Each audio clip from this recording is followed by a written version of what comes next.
આદિવાસીના સર્વાંગી વિકાસ માટે તમને આ વિચાર કેવી રીતે આવ્યો? વિચારનું જે મૂળ બીજ છે એ ક્યાંક પરિવારમાં આગળથી હતું, કારણ કે વર્ષોથી એક ગામ સાથેની એક સરપંચ તરીકેની કામગીરી પણ હતી ઘરના લોકોની, અને અભ્યાસ કરવા માટે હું ગુજરાત વિદ્યાપીઠ ગયો.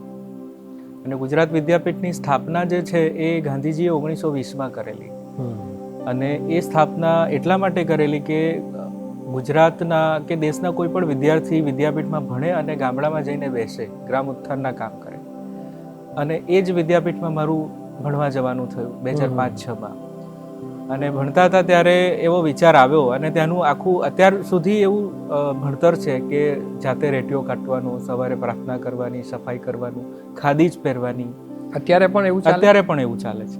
એટલે ત્યાંથી આવા વિચાર આવ્યા. પહેલા એવું લાગતું હતું કે આ અલગ દુનિયામાં આવી ગયા છે, પણ ધીરે ધીરે ત્યાંનું શિક્ષણમાં ઓતપ્રોત થયા. ત્યાં વક્તાઓ આવે છે, ગામને લઈને કોઈ વાત કરતા હોય ત્યારે એમ થાય કે ગામડાઓને માટે કંઈક કામ કરવું જોઈએ. એટલે ત્યાંથી આ વિચાર બીજ જન્મ્યો, અને વિચાર આવ્યો કે આગળ જતાં મારે ભણીને ગામડા માટે કામ કરવું છે.